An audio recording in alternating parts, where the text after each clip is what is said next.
Se você pega o vampiro não hollywoodiano, o vampiro do conto tradicional, é um ser que ele não é homem, é um ser intermediário, que ocorre ali uma contaminação de algum tipo. Ele era homem, foi vira um híbrido, infectado, né? Vira um híbrido de humano com animal. É. Ele precisa do sangue pra manter sua energia. Uhum. Ele é um cara que vive na escuridão. Ele se transforma em várias coisas. Não é só morcego, pode ser várias coisas que ele se transforma, lobo, etc. Ele é um cara que você precisa abrir a porta pra ele, senão ele não consegue entrar. Você tem que permitir a entrada Tem dele. muito a ver com o demônio isso aí, né? Tem uma questão sexual em relação de sedução em relação a esse cara. Então, o conto do vampiro original tem tudo a ver com esse fenômeno. E você acha que existe vampiro, então? Se esses caras são vampiros? Vampiro é um ser híbrido, né? Não como é de Hollywood, nesses termos do conto que eu tô falando pra você. Eles eram humanos, eles se transformaram, viraram vampiros, aí tem a sociedade secreta dos caras, eles usam essas naves pra conseguir sangue. Como se fosse essa consciência que tá em outro local, manda esses caras aqui. Eles controlam os vampiros. O que O seriam demonião. O os demonião o que seriam essas criaturas? Né? Mas aí então você acredita que existem vampiros? Não literal, não literalmente, mas no sentido de como se comportaria um vampiro no conto, sim. Não a forma de atuar. Tem ser humano que gosta de ver a desgraça do outro. Né? Aí a gente pode chamar ele de vampiro emocional, mas não é isso que você tá falando. E se você pegar rituais, tem rituais que a pessoa bebe sangue. Né? Não, mas são os seres humanos. Mas ele tá bebendo sangue pra quem? Quando você faz um ritual, você tá oferecendo aquilo pra alguém. Claro. Quando o pai de santo, por exemplo, bebe a cachaça, não é o pai de santo que tá consumindo aquilo. Ele acorda do transe sem estar sob efeito de álcool. Aquilo foi pra algum lugar, aquela energia. Então quando você tá consumindo, bebendo aquele sangue ou fazendo um sacrifício do animal, no ritual, pelo que eu conversei com esses feiticeiros, isso é uma oferenda pra quem? Pra esses seres. Se alimentarem. Se você tá alimentando esses seres pra mim, é por algum plano. Torná-los mais fortes, talvez. E aí você tem justamente, inclusive, esses seres talvez crescendo e ganhando mais força através do quê? Quanto mais alimento você dá, mais força você tá dando pra eles. E talvez isso os faça ter força de quê? De materializar aqui. Então, assim, eu não acredito que eles tenham... Se eles tivessem força de vir aqui materializar, a gente veria ET de Varginha o tempo todo. A gente não vê. Foi lá em 96. É raro, né? É raríssimo. Sim. Então, assim, alguma coisa acontece nesses casos que eles ganham força e começam a aparecer, e tanto que desaparece, cara. Some tudo. Existe alguma parte de você que é cética, que fala que tudo isso é explicado com tecnologia humana, nada disso é... Que podem ser tecnologias escondidas do exército. Pode ser que parte dessas naves, muitas delas saem do oceano, sejam testes militares. Testes militares. Drones avançados. O drone que a gente tá vendo hoje é um projeto de 30 anos atrás. Eles estão sempre isso 30. Eu acredito pra caralho. Que a tecnologia... Existe uma obsolescência programada no sentido do que a sociedade sabe que existe tecnologicamente na mão dos humanos mesmo. A internet chegou pra gente 30 anos depois também. Sim, então assim... GPS chegou pra gente 30 anos depois. Grande parte do que a gente tá vendo pode ser, de fato, essas tecnologias sendo testadas e, às vezes, em execução. Né? Agora, não acho que, por exemplo, uma nave dessa indo pro Pará em 77, sugando o sangue de uma pessoa, seja uma tecnologia nossa. A menina tá viva ainda, né? Sim, sim. Tem uma menina várias vítimas. Visitei algumas vítimas, né? Foram afetadas. As vítimas? Sim. Da Operação Prato. E olha que interessante, várias dessas vítimas, depois que recebem o contato da luz e tem o sangue tirado, elas entram num declínio mental. Regridem, parece que tem... Regridem. Parece que tem uma idade mental de 6 anos de idade, né? Uma delas falava pra mim assim, eu pertenço a eles. Eles colocaram um chip em mim e uma hora eles vão vir pra me buscar porque eu pertenço. Olha a gravidade dessa afirmação de uma pessoa que não consegue se comunicar muito bem por conta dessa deficiência que ela teve, né? Hoje ela é portadora de deficiência. E uma pessoa com deficiência. E aí você tem essa pessoa falando, quando fala alguma coisa que tem algum sentido, entre aspas, uma coisa dessa, né? E faz sentido com o fenômeno, porque parece que eles entram na sua cabeça, eles começam a controlar a sua cabeça, controlar seus pensamentos, controlar as suas atitudes, entendeu? E pra mim a forma mais fácil e menos energia, que gasta menos energia pra eles, não é se materializar. Eles irem no seu sonho, irem no seu pensamento e te influenciarem a fazer coisas que vão fazer eles se acoplarem em você como parasita. Eles se comunicam através de sonhos também, né? De sonhos. E aí, claro, você vai ter sonhos que são simplesmente sonhos, e sonhos que você vai acordar com uma queimadura, um corte, ou um trauma muito grande, como se você tivesse passado realmente por aquilo. Já teve uma parada assim, né, mano? Não sei se você já falou sobre isso. Não, teve uma vez que eu não sei, eu não acho que foi alienígena não, pra ser sincero. Ainda bem, né? Mas uma vez eu acordei com um furo aqui na veia, sabe? Parecia uma picada de alguma coisa e eu não sei de onde que... Podia ser um inseto, alguma coisa, mas tava bem na veia, sabe? Uhum. E aí ele foi sumindo, tipo, gradativamente, como se alguém tivesse enfiado uma seringa no meu braço. Isso pra mim são se Deus permite que esses seres negativos atuem por conta do livre-arbítrio, ele vai deixar uma regra pra mim que é, eles vão deixar pistas. Tá? Pra que a gente comece a poder saber o que é só um sonho e o que não é. Pra você se ligar e tentar se defender e estudar aquilo. Então, pra mim, o que você passou pode ser isso. A possibilidade pode ser isso. Se você teve um sonho, vieram criaturas... Não, pior que eu não tive sonho. Eu só acordei com essa... É porque às vezes você não lembra, né? É bom, pode ser. No caso, eu não tenho um sonho pra te falar pra correlacionar com isso, entendeu? Às vezes a pessoa não se lembra do que aconteceu. Mas eu acho que você lembra o que você tava fazendo? Dormindo? Não, mas assim, você dormiu no mesmo lugar que você acordou, na minha casa, na sua Na casa? casa lá, no Airbnb que eu tinha alugado. Então tá. Já falei, não tenho nada que assim... Eu não acho que seja alienígena. Eu tenho outras teorias aí, mas não precisamos falar. Mas eu tenho outras teorias. Então, assim, esses seres, a gente tem lá os MIBs, né, que apagariam memória. Pra mim, esses seres, uma das atuações dele é isso, apagando a sua memória. Porque se você lembra todos os detalhes, você começa a montar as peças do quebra-cabeça pra se defender. Sim. E se eles conseguem jogar projeções na tua mente, fazer esses cenários de tortura mental, é como se fosse aquele filme do Fred Krueger, A Hora do Pesadelo. Mas isso poderia ser feito por humanos, né? Poderia, então, o que eu acho, inclusive, que eles estudaram muito a forma de atuação desses seres pra começar a fazer igual. As agências. Porque se você pega o programa Stargate lá, que é visão remota e outros programas da CIA, é justamente MK Ultra, é controle mental. E eu acho que muitos foram inspirados na forma que esses seres atuavam. Entendi. Você tem um ser que pode vir na sua casa e te controlar a mente, por que eu, governo, não posso? E aí vem os experimentos dele ocultistas com magia, o programa espacial dos Estados Unidos está cheio de simbolismo. Jack Parsons, que é um dos chefes do programa espacial americano, ele fazia rituais. E no fim faz sentido, né? Porque se você é uma estrutura institucional e existem esses seres de verdade, você aprende com eles, eles estão te dando poder. Exatamente. Direto e indiretamente, eles estão te dando pelo menos Sim. conhecimentos que te ajudam a fazer coisas no mundo. Sim. E aí eles alcançam o poder. Aí você tem uma conexão entre esses seres e os pactos, o topo da hierarquia de poder mundial. E há os pactos, né? Se você pega o David Grush, que é um dos denunciantes do governo americano, já teve 5 audiências no Congresso americano sobre esse assunto. E uma delas, o David Grush fala, tem inteligência não humanas, temos os veículos recuperados. As naves, né? As naves recuperadas. Estão aguardadas. E quando perguntam pra ele, há acordos do governo com essas inteligências? Ele fala, não posso falar sobre isso. Ou seja, E pra mim esse acordo é um pacto. é um pacto satânico. O que pode ter acontecido? Exatamente.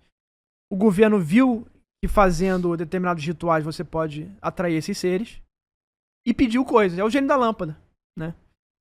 Ele esfregou a lâmpada e saiu e você pediu. Pediu o quê? Tecnologia pra supremacia da potência americana. Cara, a gente tem nave intacta. Os denunciantes já falaram isso. Como é que você tem uma nave intacta?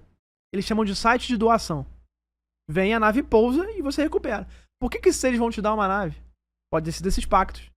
Tanto é que a gente tem um crescimento exponencial de abduções nos Estados Unidos, numa época em que não acontecia isso no lugar no mundo. Então pode ser de um pacto no sentido, olha, tome essa nave. Em troca me dá umas pessoas. Em troca aí. me dê liberdade e me proteja para que eu possa operar livremente atacando essas pessoas. Faz sentido. E pegando as almas, Faz entre aspas. sentido. E é um estelionatário por quê? Eles sabiam provavelmente que os Estados Unidos não iam conseguir decifrar a tecnologia toda. Então você tá vendendo um negócio pro cara sabendo que ele não vai conseguir usufruir daquilo totalmente. Esperado. Sendo que o que ele conseguiu de você é muito maior, mais valioso do que ele te deu. Porque eles não estão nem aí pro material, né? Exatamente. Faz sentido. E dessas 5 audiências, quem mais foi lá falar? Teve Elizondo, teve os denunciantes... O Elizondo, ele foi o primeiro, né? Se eu não me engano. Mas pra prestar na audiência, foi a última audiência só que ele foi. Ele já tava falando há muito tempo, mas nessa última, finalmente, ele foi chamado e ele... Na penúltima, né? E pôde falar sobre esse assunto. Publicamente ele falou o quê? Porque ele fala publicamente e depois fala na reunião secreta, né? Ele fala que existem inteligências não humanas, fala que a gente precisa ressignificar o que é ser humano, porque alguns desses seres podem ser parecidos com os humanos, tá? Ele fala que muitos agentes do Pentágono acham que são demoníacos, que são demônios.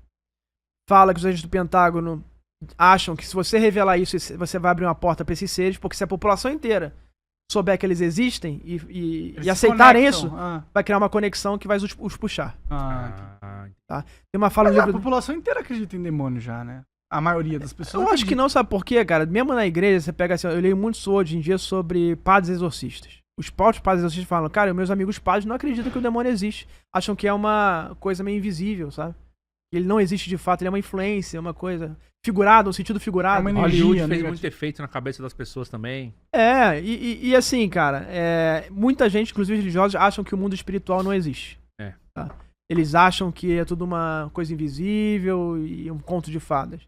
Eu acho que se as pessoas começarem a achar que de fato isso existe, depende da forma que elas... Isso afeta, acho que muito depende da forma que vai afetar a pessoa. Se elas ficarem extremamente traumatizadas e preocupadas, talvez possa abrir uma porta. A gente tem algumas portas que os fenômenos abrem, né? Que as pessoas comentam comigo e pelas pesquisas lá fora. Um trauma muito grande, o fenômeno conecta. Depressão, tristeza, o fenômeno conecta.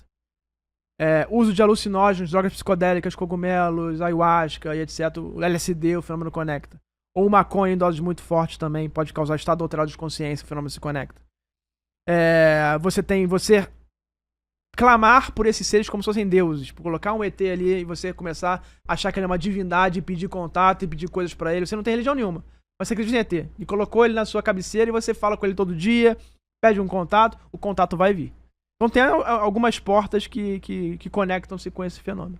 Que eu comentei com você. E aí, se a gente fosse querer pensar na estrutura mundial, né, de controle, se essas pessoas, elas estão... ou seja, todo mundo que tem poder de verdade tá relacionado com esses caras, né? Uhum. E o poder e o mal sempre estão meio conectados, né? Dê poder infinito a alguém e você corrompe infinitamente essa pessoa. Qual que é a estrutura, assim, deles? Assim, tipo, a humanidade tem contato com essas inteligências há muitos anos. Talvez milênios, né? Milênios. E aí eles criaram estrutura e instituições, que seriam essas sociedades secretas. Essas sociedades secretas são instituições que se relacionam com essas inteligências. Uhum. Qual que é a estrutura? Você tem os maçons. Os maçons é a mais famosa, né, das sociedades secretas, né? Porque não é muito secreto, né? Eu acho que é mais conhecida pelo público geral. Mas não sei se é mais influente. Eu concordo que é mais famosa, mas não sei se é mais influente. Você tem os Illuminatis, que em teoria tá tudo...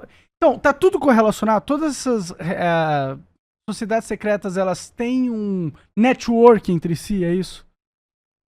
Talvez os níveis mais poderosos, sim, né? Os líderes, os níveis mais altos dessas sociedades, eles se relacionam entre si e trocam figurinhas, etc. E se há um sistema de controle desses seres, o que eles vão fazer?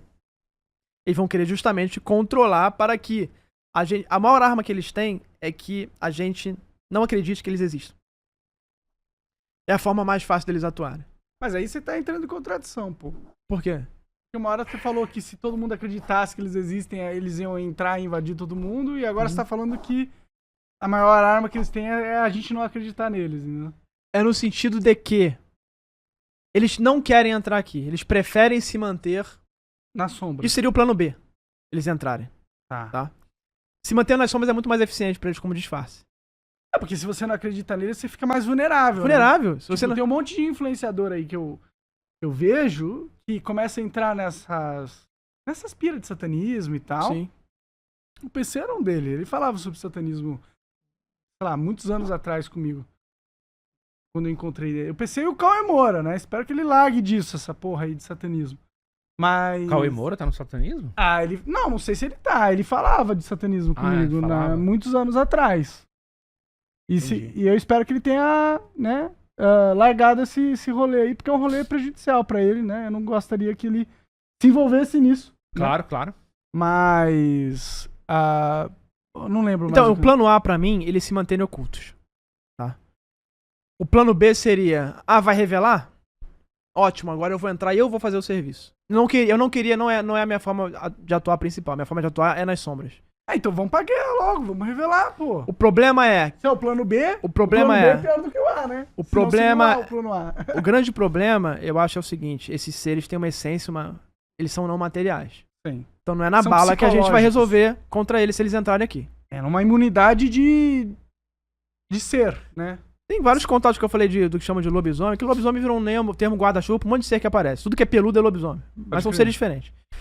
As pessoas na Amazônia falam, eu dei tiro, eu dei facada, eu dei... Não acontece, não funciona nada. Você vai voltar pra casa dele lá numa outra dimensão. Só bala de prata. talvez nem isso, entendeu? Se não tiver batizada a bala de prata, se for uma bala de prata que o cara é um bebum, sei lá, entendeu? Tem que ser prata 100% pura. E abençoado ainda, sei lá, sabe? Com Porque água eu acho que não é só material, o termo material é só um veículo. É o material mais alguma coisa. Sim, é o princípio da magia, né? Faz sentido. Então, assim, eu acredito que o plano B dele seria essa invasão material. Mas não é a forma de atuar principal. E se tem um sistema de controle pra não revelar isso, que é pra manter o plano A, é você criar sociedades que vão deter um conhecimento para atuar pra não revelação desse assunto. É meio que como se eles estivessem usando essas sociedades secretas pra manter a influência deles na Terra. Né? E assim, cada pessoa tem um perfil diferente, tá? Vai ter uma que vai gostar mais da maçonaria, outra que vai gostar mais do satanismo, outra vai gostar mais da Ótula, que é do Crowley, que é muito ligado ao governo dos Estados Unidos também. Então, assim, cara, Illuminati. Então você vai criar diferentes sociedades com diferentes perfis e você vai atrair diferentes públicos. E uma coisa que eu conversei uma vez com o Fakuri ele falou sobre o clube de Bilderberg, que é feito pelos Rothschild, né? Uhum. E ele fala que é uma família que remonta, tipo, 1500 e alguma coisa. Foi quando realmente começaram a existir transações feitas com papel já, sabe, de dinheiro entre vários lugares da Europa. E ele fala que essa família eles têm um sistema de controle através do dinheiro, só que eles fazem, tipo, uma mistura de rituais iniciáticos, entendeu? Com a influência política deles. Então, assim, pra você pertencer a esse grupo, desde lá de trás, você tinha que, primeiro, fazer algum pacto de sangue, que normalmente é casamento, entendeu? Casamento entre famílias, casamento de alguma forma, e aí você gerava filhos, e esse filho ia pra alguma cidade, e naquela cidade ele montava uma filial do banco, entendeu? E aí eles iam fazendo a mesma coisa. Chegou um determinado momento que aí eles começaram a fazer rituais de invocação mesmo, assim, sabe? De meio que eles terem um conhecimento oculto que você não pode ensinar publicamente, e aí você ensinava para as pessoas que pertenciam a esse círculo. E aí você fazia pequenos rituais para as pessoas participarem, etc. E aí chegou um determinado momento que o poder deles era tão grande que deixou de existir somente na Europa, começou a existir nos Estados Unidos, começou a existir lá no Oriente Médio, etc., no Líbano, sabe? E o negócio hoje é gigantesco, existe até hoje esse clube. E o poder deles é, tipo assim, é um poder de fazer dinheiro existir do nada. Eles criam dinheiro, assim... essa galera... Rothschilds?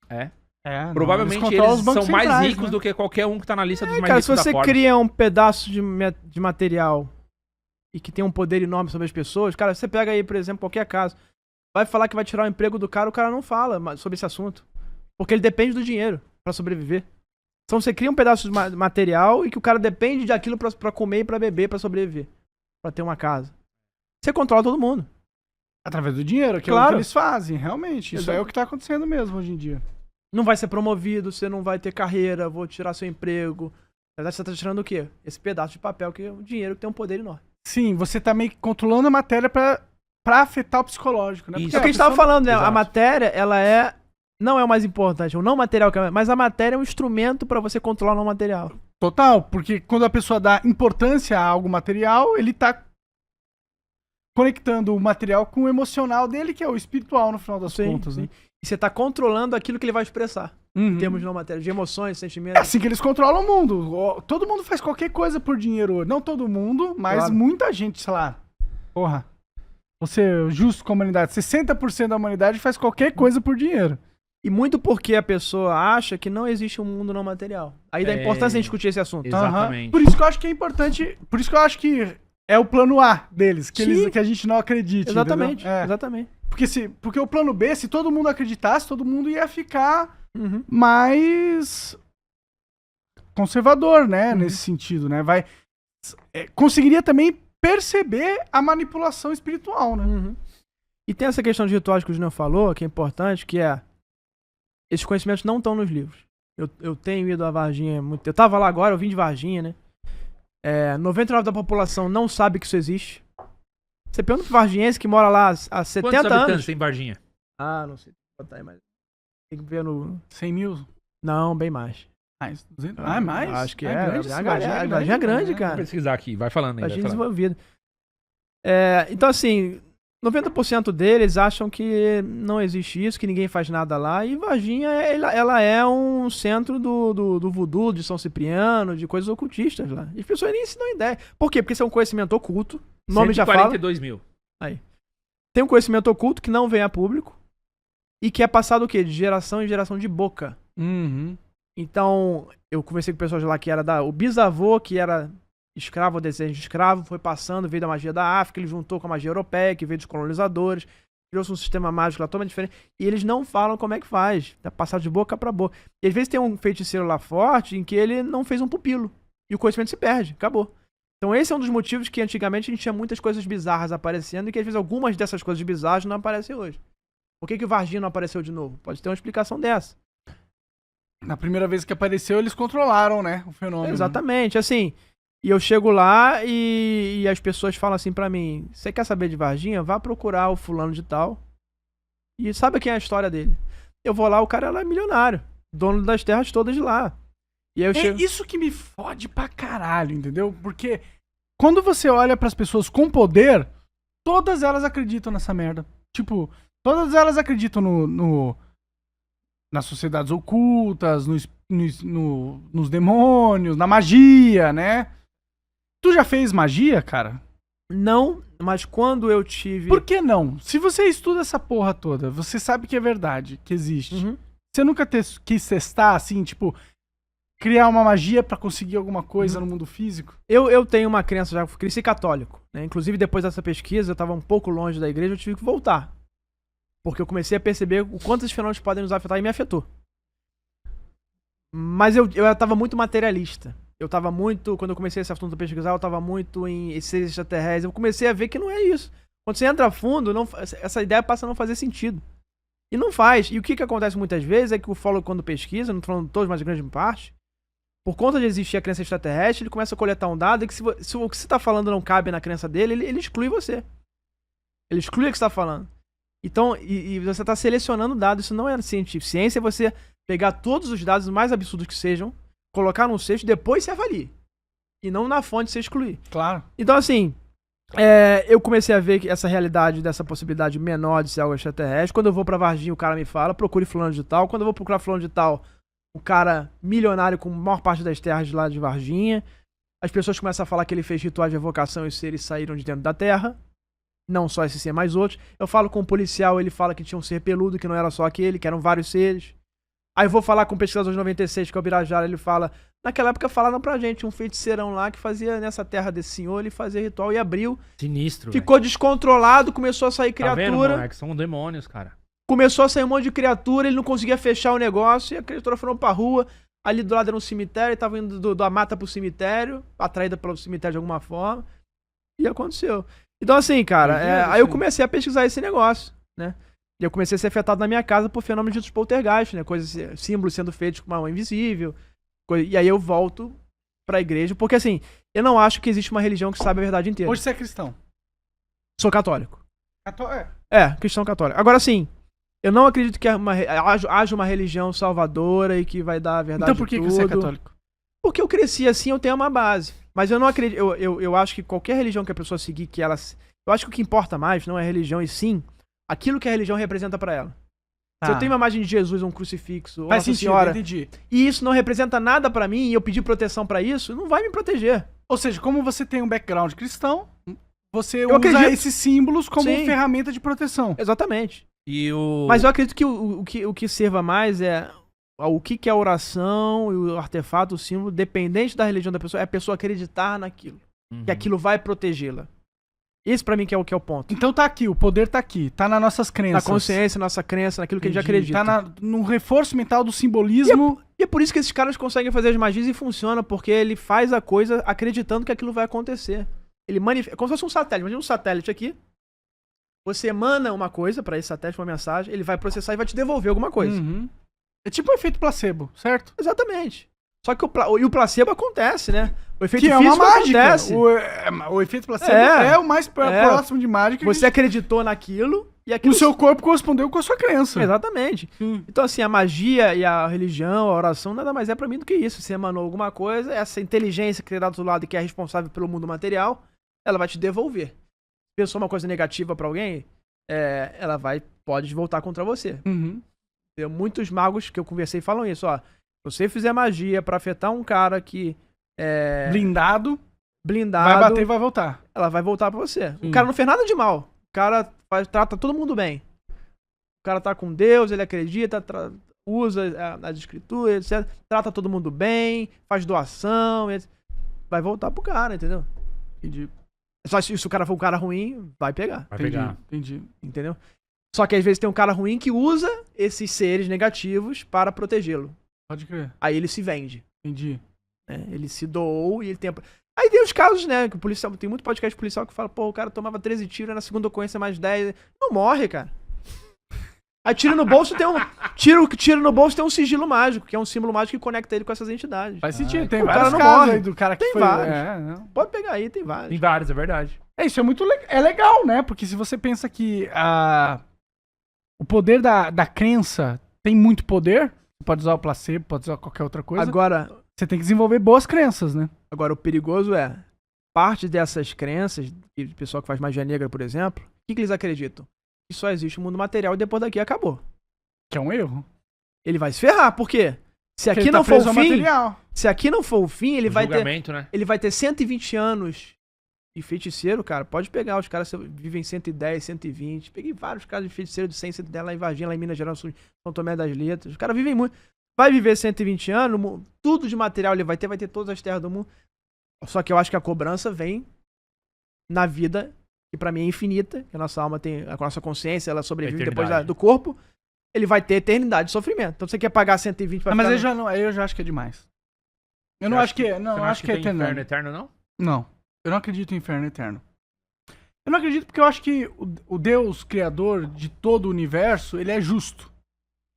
E por ele ser justo, ele não puniria uma alma eterna por um pecado passageiro a eternidade. Você entende o que eu tô falando? Entendo. Não seria energeticamente condizente. Você tá falando o seguinte, mas ele pode ter uma chance de recuperação, então. Ou ele tem uma punição com um tempo específico, entendeu? Ele vai passar por um processo de algum julgamento. Então, você acredita que a alma é imortal, certo? Sim. Então, se a nossa alma é imortal, a gente vai ter infinitas oportunidades de recredibilizar a nossa alma. Sim. Então, eu acho que, mesmo que a pessoa seja condenada ao inferno, que eu acredito que pode acontecer na Terra, não é necessariamente uma coisa pós-vida, eu acredito que é possível vencer o inferno, entendeu? Então, eu não acredito que Deus daria um game over pra você pro sofrimento eterno, porque não é justo, não é justo. Tipo, você nasce num contexto que você não sabe tudo, certo? Você nasce sem memória, você nasce sem experiência, você nasce apenas com a essência divina da criação do ser, certo? Que é a sua lógica, suas predisposições e tudo mais. Quando você comete um erro, por pior que seja esse erro, ele aconteceu dentro de um frame de limitação. Portanto, a punição por um erro dentro de um contexto limitado não pode ser ilimitada, entendeu? Entendi. Seria no sentido de, por exemplo, eu acho que é uma possibilidade, sim, eu acredito nisso. Talvez de acordo com a gradação daquilo que a pessoa fez, do quão grave era. Isso parece mais justo. Mais justo. E não é eterno. Então eu acho que não tem nada que você possa fazer nessa existência material que te condenaria ao sofrimento eterno. E eu acho que isso talvez tenha que passar por uma transformação daquilo que a pessoa acredita e o que ela quer, talvez, inclusive quando ela parte daqui. Pode ser um sofrimento eterno tem uma se redenção. A alma realmente se recusar a se conectar com o positivo. Isso, ela tá sofrendo, mas ela tá gostando daquilo, virou masoquismo o negócio dele. Isso. Aí ela pode continuar nesse ciclo. Em vida aqui tem muito isso, né? A pessoa tá num sofrimento, às vezes tá numa relação que ela é tóxica, que ela é agredida, e ela fica ali. Pois é. Né? Então, é uma escolha. Exatamente. Eu acho que Deus deu o livre-arbítrio da gente escolher se manter no inferno se a gente quiser. Sim. Mas ele não condenou a isso, do tipo, de não tem escolha. Eu acho que nunca chega um momento da alma que você não tem escolha, entendeu? Eu acho que isso aí faz sentido. Eu ia perguntar pro Rony o que você acha do 13 Atlas? Que cara, ele tá tendo toda vez mais essa questão, é um cometa, mas ao mesmo tempo ele tem comportamentos que não parecem ser de um cometa, porque ele muda muito a sua composição, né? O Avi Lobo lá de Harvard, ele fala o seguinte, né? Faz uma analogia boa. Ele fala assim, pô, esse cara aí, esse 13 Atlas, Ele parece um gato, tem cara de gato, cabeça de gato, rabo de gato, só que o rabo tá na cabeça. Porque ele tem uma cauda que ela é anti-tail, que chama, contrária, né? Ela tá em direção ao sol, sendo que o sol empurra a cauda pra fora, pro outro lado. Sim, e quando o cometa ele se aproxima de uma certa distância do sol, ele começa a queimar. Sim. Entendeu? Mas a composição do 13 Atlas é diferente. Sim. Entendeu? Normalmente ele não é só poeira e gás e tal, Sim. condensado. Ele tem outras coisas, tem níquel, coisas que, tipo assim, mano, pra quê? Sim, e o tamanho dele é normal, estatisticamente, então assim... pode ter, mas a chance é de 1 em 1 milhão. Tu pega o terceiro objeto interestelar, o cara já é assim, todo torto. E aí a questão é essa. E outra, a NASA já tem imagem em alta resolução. 3 de outubro, eu acho. Vou falar que eu sou cético pra caralho com esse negócio aí de Atlas. Eu acho que não vai dar porra nenhuma. Pode ser que não, mas assim... Cara, parece muito um Psyops isso aí, entendeu? Do tanto que o pessoal fica reforçando isso, e do tipo... Mas você acha que pode ser um Psyop com qual objetivo? Eu acho que existe um elemento de quem controla a narrativa mundial de causar pânico nas pessoas. Uhum. De falar, o mundo vai acabar, algo muito mas tá ruim todo vai mundo acontecer. falando que é tranquilo, que é só um cometa. Alguns teorizam que o Daniel Lopes acha isso, né? Que tava conversando com ele, que o Avi Loeb, esse sítio de Harvard, é um agente de inteligência do Mossad de Israel, né? Talvez, a inteligência, né? Um Psyops, você disse. Porque ele bate muito, né? Pô, e se for isso aí? Se for uma ameaça, se for invasão, ele fica nessa tecla aí. E assim, de certa forma... Eu não acho que seja nada, mano. Eu espero que eu esteja errado, porque eu adoraria que o mundo tivesse um evento... Alienígena. Cara, não é alienígena. É um evento que mude o paradigma da existência. Da nossa consciência, entendeu? Uhum. Porque, por exemplo... Ia ser foda. Se começa a descer alienígena aqui, muda tudo. Sim. Entendeu? O jogo muda. Agora a vida humanidade, não importa se você é Estados Unidos, se é Rússia, se é China, se é Irã. Tem Não isso. interessa. Exato. É a humanidade contra eles. Só que isso faz eu acreditar que isso é um Psyops, entendeu? Porque eu acho que há um interesse do governo mundial, porque a gente vive num governo mundial, né? Eu vou te salvar, agora eu que vou salvar a humanidade toda. Exato, entendeu? Ou vou unir a humanidade, entendeu? Uhum. Porque eu acho que existe um interesse. O interesse do governo mundial é que todo mundo sirva a mesma estrutura. Sim, claro. Uma das ferramentas psicológicas para convencer que as pessoas sirvam a mesma estrutura é um inimigo maior. Uhum. Que força a gente a se unir. Uhum. Entendeu? A gente pode discutir se isso é bom ou não. A se unir e a submeter a algo que vai É salvar. uma organização que... exatamente. Se a gente se submeter a essa organização, a gente vai ter as ferramentas necessárias para derrotar esse inimigo externo. Sim. Entendeu? Sim. Então, essa lógica me faz acreditar que talvez esse 13 Atlas seja uma tentativa de provocar na humanidade esse sentimento Uhum. de união, entendeu? Pode ser, e assim, isso faz sentido porque esses denunciantes estão vindo a público do governo americano, toda hora eles falam assim, vai acontecer alguma coisa em 2027, 2028. Aí às vezes falam 2030, a data muda um pouquinho, mas vai acontecer alguma coisa. O que é? Isso é o presidente que tem que falar. Eles vão falar isso. Então vai acontecer algum evento que vai ocasionar pra mim isso que você tá falando. Mas você acha que esse evento vai ser false flag? Ou seja, um evento promovido, uma ilusão criada pelo sistema mundial? Eu acho que vai ser impossível de saber isso, cara. Eu acho que esse cara já tem tecnologia pra simular alguma coisa Não, dessa. pode ser impossível de você saber, mas Discernir, qual que é a sua intuição? Cara, tendo em vista que o humano, ele faz coisas... Pega o histórico humano das coisas que ele já fez, né, cara? MK Ultra, né? Eu não duvido nada que seja uma possibilidade grande de ser algo humano vindo aí, tá? MK Mas eu Ultra não excluo... Era controle mental, né, cara? Negócio É o terrível. Pegar na projeto de criança. você criar super soldados e Você apagar pega a memória deles. Você pega a criança, você tortura a criança, você cria um estado... Dá LSD pro prisioneiro, aí fica torturando ele com LSD. Basicamente era um experimento do governo de descobrir como hackear A mente, um indivíduo. Pra ele fazer o que você quiser que ele faça. Então, assim, perante a isso, cara, não posso excluir nada. Acho que é uma grande possibilidade, inclusive. Mas eu também acredito que, por algum motivo, esses seres possam estar se apresentando na medida que a IA avança. O que vai acontecer pra mim? Daqui a poucos anos, a gente vai ter a IA geral. O que você vai ter a partir da IA geral? Ela é mais inteligente que o ser humano. Pôr num corpo de robô, ela faz o que você poderia fazer melhor. E mais ainda, cara, você vai perguntar, desvende toda a estrutura da física do universo. Ele vai te falar. Ela vai revelar, cara. E assim, se você desvenda a estrutura da física do universo, você acha que esses seres que estão nesse lugar, eles vão querer que você saiba isso? pra você poder ir lá e pentelhá-los lá na realidade que eles estão? Eu construir uma tecnologia pra ir lá na realidade deles e buscá-los na marra e trazer aqui? Não vão querer. Só se eles estiverem muito confiantes de que se você se conectar com eles, eles vão controlar você. Você acha que os militares não querem controlar esses seres? Esses seres poderosos, né? Hoje a gente tá cooperando. Pô, os caras estão mais fortes. Vamos manter um contato, um relacionamento. Daqui a pouco eu faço o quê? Eu os domino. Como fizeram com os países, né? Isso na história mostra, né? Agora, assim, isso rei Salomão seria isso? O rei Salomão seria um cara que mexeu com essas entidades todas. Dominou? Né? Construiu o templo, as entidades construíram o templo pra ele, né? Ele escravizava os demônios pra construir templo. É um negócio bizarro. Se a história de fato for real. Agora sim, cara, eu acho que isso pode ser um perigo porque essas inteligências não vão querer que a gente desvende onde elas estão. Sim. A IA vai revelar isso pra mim. Você acha? Acho, porque a nossa física vai ser toda revelada pela IA. Se eu fosse um demônio, ou se eu fosse o Satanás, eu teria um medo do caralho da inteligência artificial. Sério? Sim, porque... Mas tem tem a galera que fala que justamente que o anticristo quer é utilizar a inteligência artificial pra nos escravizar? Então, a questão da inteligência artificial é que ela deixa o ser humano tão escravo que ele não consegue nem desobedecer a Deus.